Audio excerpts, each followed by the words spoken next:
এবং নির্দেশনা সারথী দাস। শুরু হচ্ছে আজকের নাটক উত্তরণ।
খেলার সেরা বাঙালির তুমি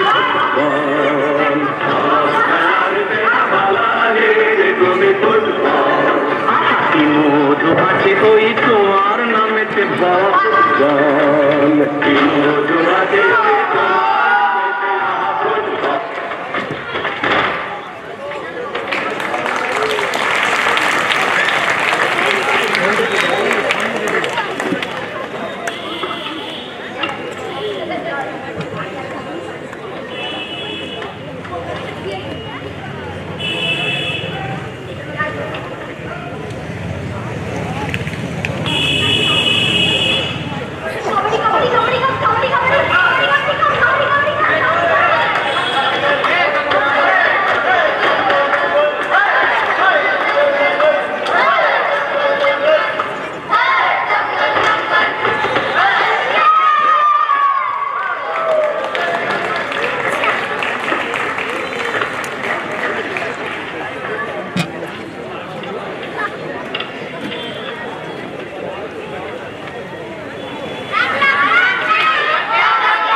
চটকদারি যত শ্রী সবই আছে তার আপনারাই দেখুন এবার রাজার দরবার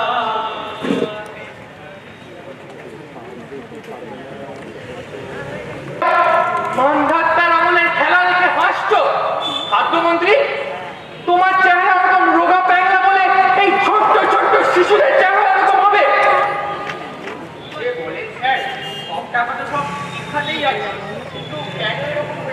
আমি বুঝে উঠতে পারছি না। অপরাধ নেবেন না, আমি তো এবার অঙ্কলোকে সব ঠিক জায়গায় রেখেছি। হ্যাঁ, তোমার তো শুধু অজুহাত। শিক্ষামন্ত্রী, এসব কি চলছে? মানে আমাদের এখানে তো ভালো ইন্টারন্যাশনাল লেভেলে ইংলিশ মিডিয়াম স্কুল নেই, তাছাড়া আমাদের এখানে ভালো ইনফ্রাস্ট্রাকচারও নেই। আর আমাদের এখানকার ছাত্ররা আঞ্চলিক ভাষার উপর বেশিই জোর দেয় স্যার। আর সত্যি বলতে কি অপরাধ নিয়ে না স্যার, আমরা না চটকদারি সিলেবাসটাও করে তুলতে পারি। হ্যাঁ হ্যাঁ, তোমার তো শুধু নেই নেই নেই আঞ্চলিক ভাষা। বিদেশ মন্ত্রী, আজকে স্যার আমাদের দেশের কি খবর? মানে কি আর বলি স্যার, আমি বিদেশ থেকে যা খবর পেয়েছি তাতে আমরা এখন তৃতীয় শ্রেণীর দেশগুলির মধ্যে অবস্থান করছি। আমাদের দেশে উন্নত মানের শিক্ষা ব্যবস্থা এবং উন্নয়ন তোরই বড়ই অভাব।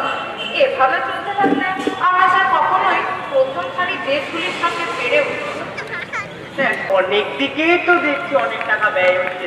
সেই সমস্ত টাকা যদি আমরা তথ্য প্রযুক্তির ক্ষেত্রে ব্যবহার করি তাহলে কেমন হয়? বাবা, এর মধ্যেই তো পোশাকার এবং সেই ঋণ নিয়ে যদি আমরা আমাদের দেশের উন্নয়নের কাজে ব্যয় করি তাহলে কেমন হয়? বাবা বাবা, আগে থেকেই তো লক্ষ লক্ষ কোটি টাকা ঋণে জর্জরিত। এরপরে যদি আমরা ঋণ নিয়ে আসে তাহলে তো ওই পার্শ্ববর্তী দেশগুলির মতো বিপর্যস্ত হয়ে পড়বো স্যার। হবে স্যার, আপনি যদি ওই চাইনা যান তাহলে আপনার 50 কোটি 90 লক্ষ ডলার। আর যদি আপনার আমেরিকান পেট্রোল তাহলে আপনার 200 কোটি 90 লক্ষ ডলার স্যার। কি হলো? তোমরা সকলে অবাক হচ্ছ? আমার এই দেশে এত শিল্প, কৃষি শিল্প, রাসায়নিক শিল্প, তারপরে এরকম মনোভাব। আমার এই রাজ্যসভায় 500 জন সাংসদ, সমস্ত দেশে মোট 4109 জন জনপ্রতিনিধি। তারপর তো অবাক হওয়ার কিছু নেই। সামরিক মন্ত্রী, সেনাপতি ঘোষণা করে দাও সমস্ত দেশে আজ থেকে আমার এই দেশে আর ওই আঞ্চলিক ভাষায় শিক্ষা প্রদান হবে না। মানধাত্তার আমলের কোনো খেলা চলবে না। আমাদের হতে হবে মডার্ন, আমাদের হতে হবে উন্নত। মনে রাখবে, আমাদের একটাই মোটো, একটাই উদ্দেশ্য, আমাদের শুধু চাই উন্নয়ন, উন্নয়ন।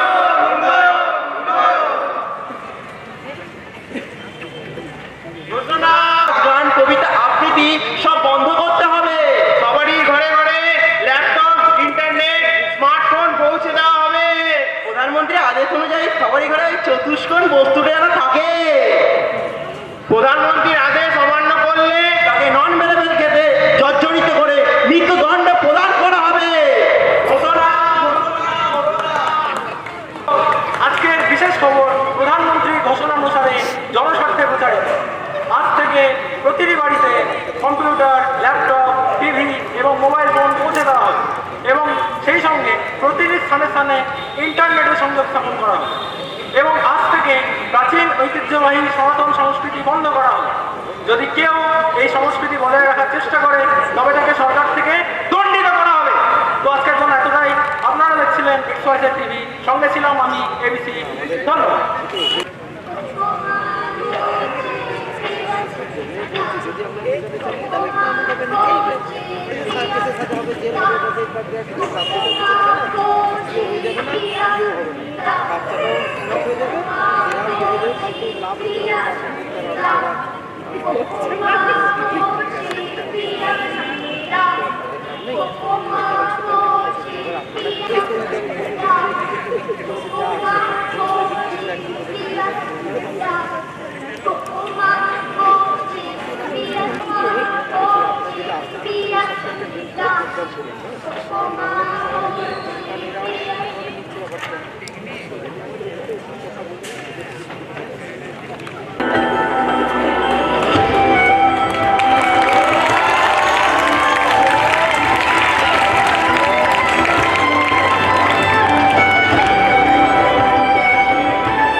অক্সিজেন মেশার ফলে ইন্দুরগুলো সব পেকে যাচ্ছে।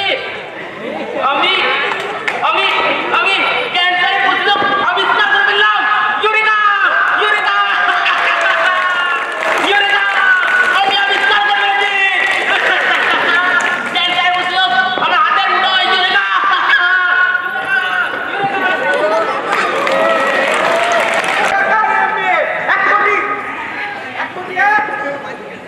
এক কোটি দুই, দু কোটি,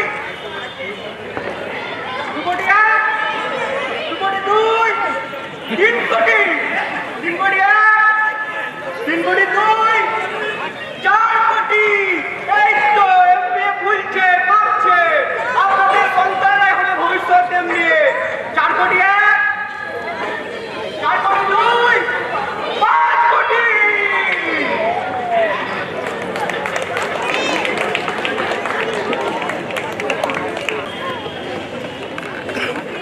অবশ্যই আমার বন্ধু। স্কুলে আমরা একসঙ্গে পড়তাম। রোজ ক্লাস ওরা পাঠিয়ে কখন থেকে স্কুলে এমন অবাক হয়ে জানলার দিকে তাকিয়ে থাকতো যে দেখে ভালো লাগে। আমরা কেউ মাস্টার হতে চেয়েছিলাম, কেউ ডাক্তার, কেউ অমরনাথী, সেসব কিছু সে রোদ্দুর কাঁচা সেই লাঠি জামের কংক্রিট পাতায় জানার গল্পের আমরা কেউ মাস্টার হয়েছি, কেউ ডাক্তার, কেউ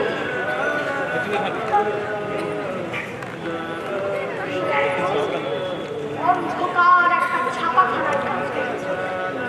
মাঝে মাঝে আমার সঙ্গে দেখা করতে আসে, চা খায়, তার গল্প করি, তারপর বলে কি তাহলে আমি ওকে দরজা পর্যন্ত এগিয়ে চলে আমাদের মধ্যে যে এখন মাস্টারি করে অনায়াসে সে ডাক্তার।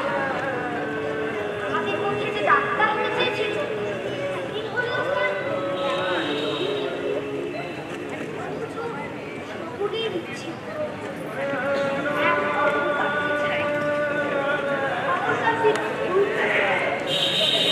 সেই অপর প্রান্তে সে রোদ্দুরের কথা ভাবতে ভাবতে ভাবতে ভাবতে যে একদিন রোদ্দুর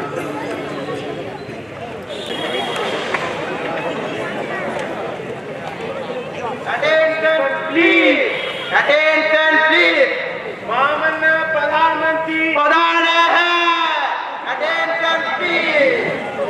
বাহ বাহ বাহ, এই তো উন্নয়ন, এই তো উন্নয়ন। কি অর্থমন্ত্রী, তুমি যে বলছিলে উন্নয়ন হবে না, আরে আমাদের দেশে এত কয়লা বালি পাথর, এই থেকে যে অর্থ উৎপন্ন হচ্ছে সেগুলো তো ঠিক কাজে লাগাতে হবে নাকি? সবই তো ঠিক আছে স্যার, কিন্তু কিন্তু আবার কি? তোমার সব কিছুতেই একটা কাজ দাও। কিন্তু ঠিক সব শিশুর হাতে চতুষ্কোণ বস্তুটি আছে তো? সব নব শিশু ওই চতুষ্কোণ বস্তুটি ব্যবহার করছে তো? বাবা বাবা, আমার দেশের সব শিশুর আগে বাড়িতে ফ্রি ইন্টারনেট, এর চেয়ে বড় উন্নতির বিষয় আর কিছু হয়? স্বরাষ্ট্রমন্ত্রী, আজকে স্যার অন্যান্য দেশের কি খবর? স্যার আমি বিদেশ থেকে খবর পেয়েছি আমরা এখন দ্বিতীয় শ্রেণীর দেশ থেকে তৃতীয় শ্রেণীর দেশে উত্তীর্ণ হয়েছি।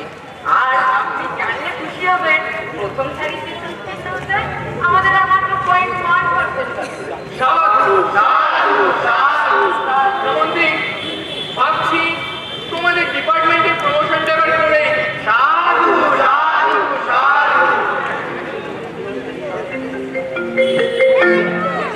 হ্যালো,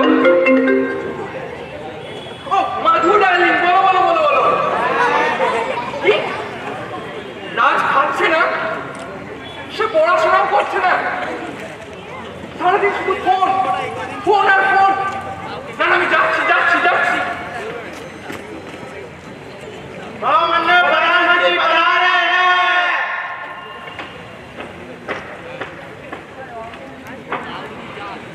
স্যার আপনাকে বিভিন্ন দেখাতে জানো না? হ্যাঁ মন্ত্রী, আসলে আসলে আমার পুত্র রাজ সে নাকি খাচ্ছে, নাকি? পড়াশোনা করছে না, সারাদিন শুধু ফোন আর ফোন, ফোন আর ফোন। এই মোবাইল ফোন, ল্যাপটপ এগুলো স্যার সর্বসাধারণের জন্য, আমাদের জন্য মন্ত্রীদের ছেলেদের জন্য এসব নয় স্যার। তাই তো। তাহলে তাহলে মন্ত্রী, চলো আমরা একটা বৈঠক করি, সবাই মিলে একটা রুদ্ধদ্বার বৈঠকে বসে যাক।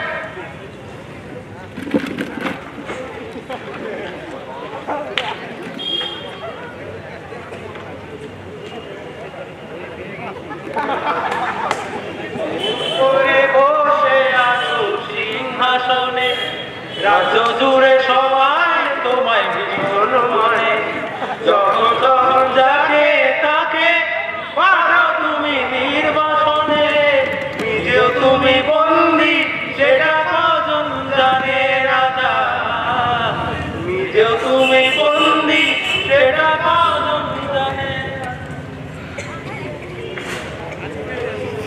বেশ, আগে স্যার আমাদের আপনাকে ডাকা হোক। হ্যাঁ সচিব, তুমি যখন বলছো ভ্যাবলা এই সমস্যার সমাধান করতে পারবে, তাহলে তাকে ডাকা হোক। কিন্তু মনে থাকে যেন ভ্যাবলা যদি এই সমস্যার সমাধান না করতে পারে, তাকে তো ফাঁসিতে চড়ানোই হবে। তোমাকেও ফাঁসিতে চড়িয়ে হত্যা করবো। যাও সামরিক মন্ত্রী, ভ্যাবলাকে ডেকে নিয়ে এসো।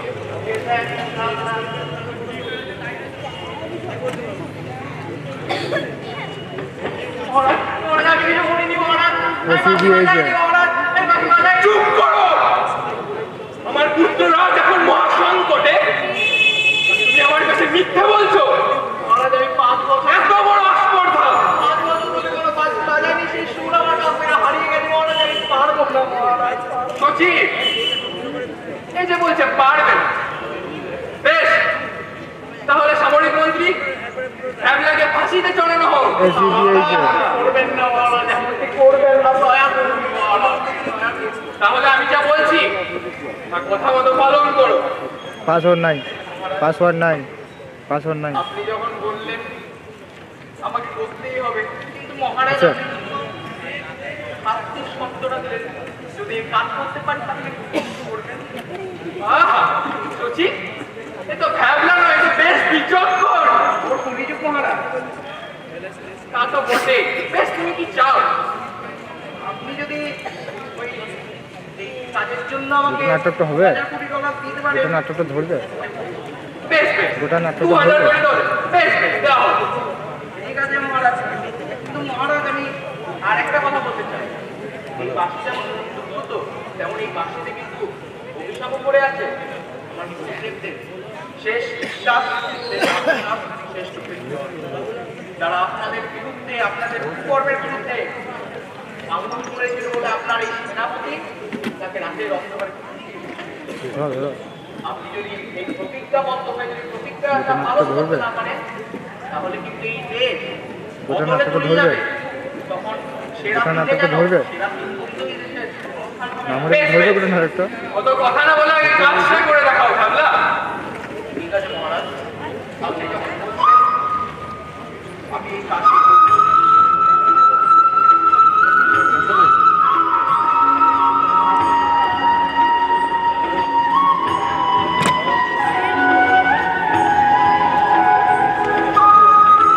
এক ঘন্টা 8 মিনিট আছে, টানা রেকর্ডিং নয় না, কাট কাট করে দাও। কাট করে দাও।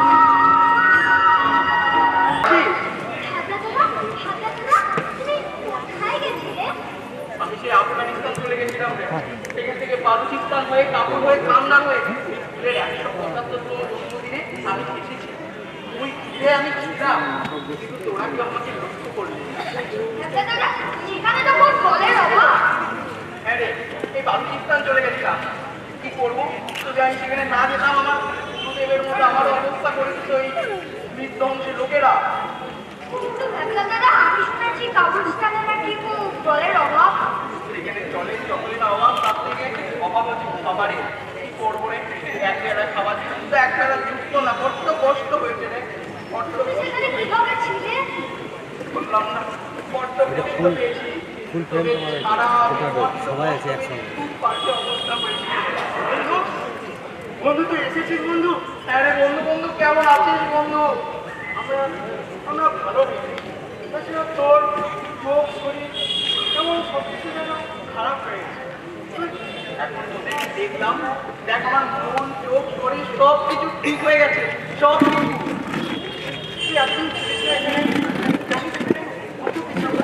আরে বন্ধু, কিছু সেরকম বুঝতে পারছি না। কি হয়েছে রে বন্ধু? বল না আমাকে, খুলে বল না, চেষ্টা করে বল।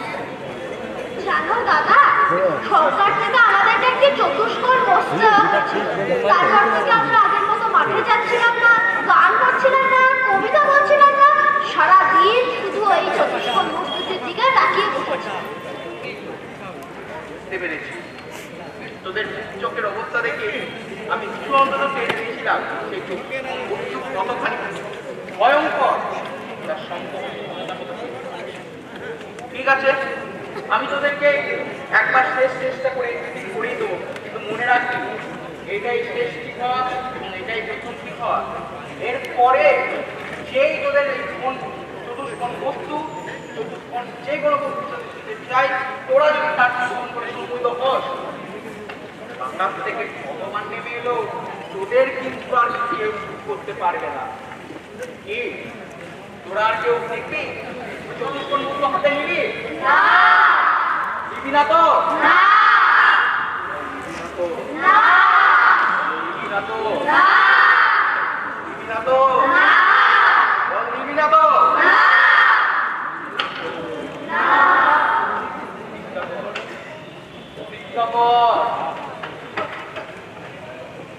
আমরা আর কোনোদিনও সেই চতুষ্কোণ বস্তুর দিকে ভুলেও তাকাবো না।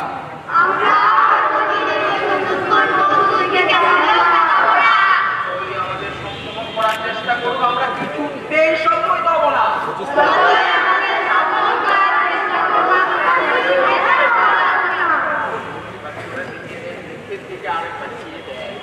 তোরা সেই আগের জীবন ফিরে পেয়েছিস, আগের মতো প্রত্যেকে হয়ে এসেছিস। হ্যাঁ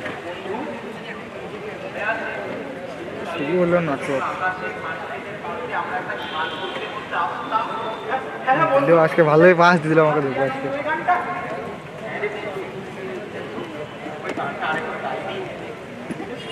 একতলা আমরা দোকান দেবো তো।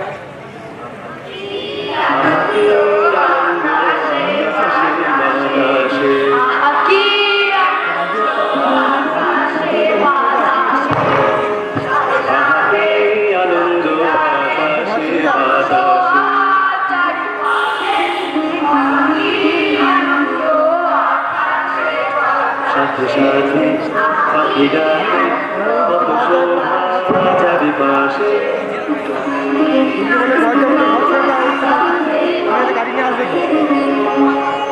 চাবিটা দিয়ে যেতে বলো। আমাকে আনন্দ আকাশে বাতাস।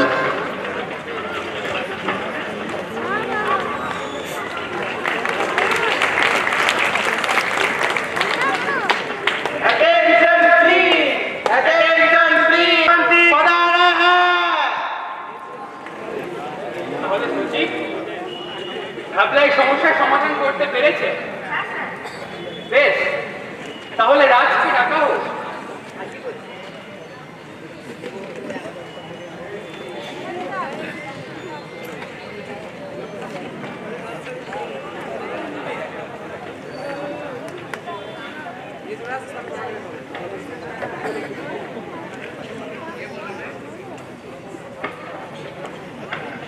এই তো রাজ।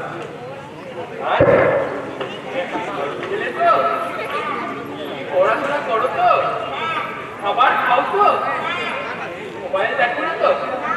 বাহ বাহ বাহ বাহ বাহ বাহ, তাহলে ভাবনা কাজ করতে পেরেছে। বেশ, কোথায় ভাবলা? সামরিক মন্ত্রী, ভাবনাকে নিয়ে এসো।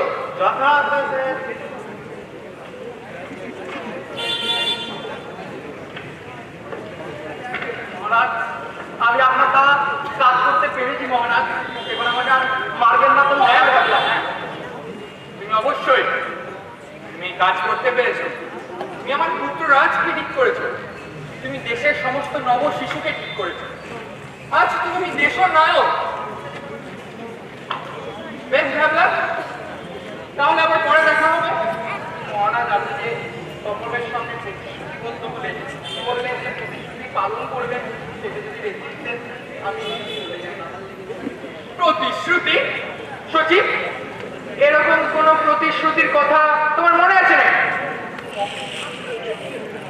না স্যার, সেরকম কোনো প্রতিশ্রুতির কথা তো আমার কিছু মনে কি বলছো ভাবলা তুমি? মহারাজ, মহারাজ এই বাঁশি যে অন্য কথা বলছে মহারাজ। এই বাঁশি তার সুর হারিয়ে ফেলছে মহারাজ। মহারাজ, এই বাঁশি তার যাওয়ার থেকে নিয়ন্ত্রণ চলে যাচ্ছে মহারাজ। এই যে যন্ত্রণা ছড়িয়ে যাচ্ছে মহারাজ। মহারাজ, এই কিছু করার নেই মহারাজ। আপনি তাকিয়ে দেখুন মহারাজ। ভাবলা তুমি আমার রাজকে ঠিক করে দাও। ভাবলা আমার তোমায় পুরস্কার দিল। তুমি যা চাও তাই তোমাকে পুরস্কার দান করা হবে। ভাবলা তুমি আমার রাজকে ঠিক করে দাও।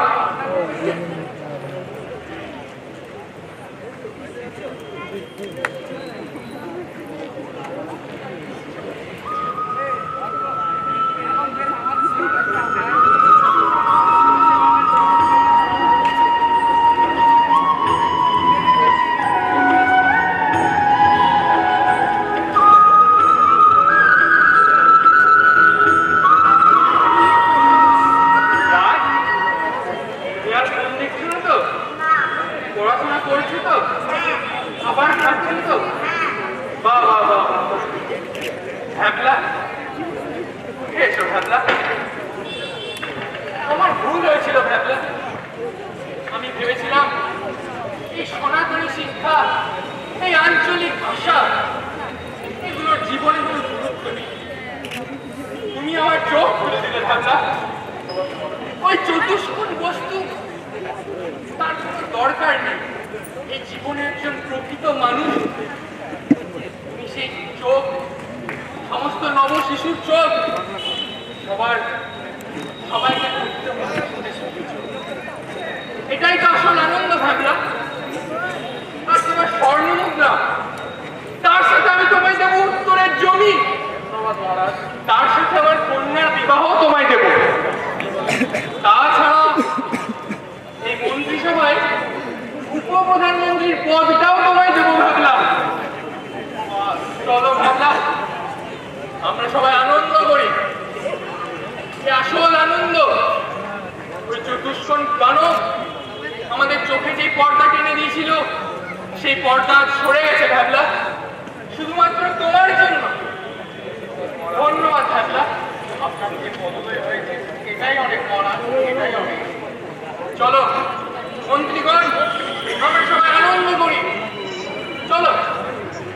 জিতান জিতান বলে হে মাদল তার তোলে তার আনন্দ উচ্ছলে আমার ঘরে যোজনায়। জিতান জিতান বলে হে মাদল তার তোলে তার আনন্দ উচ্ছলে আমার ঘরে যোজনায়। আয় ছুটে সকলে এই মাটির ধরা তলে আজ হাসির দোলো দোলে তোর জীবন গড়ি যায়। আয় রে আয় রমন বয়ে যায় মেঘ গুরুর ঘরে চাঁদের সীমানায়।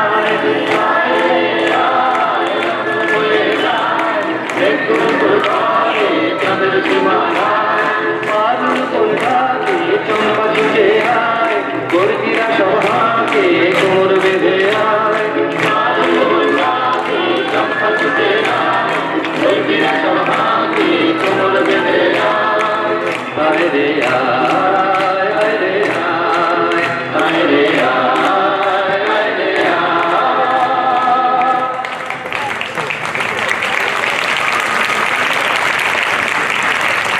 এই নাটকটি তৈরি হয়েছে।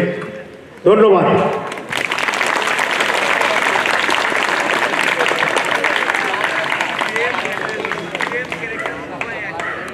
বুঝলি তো?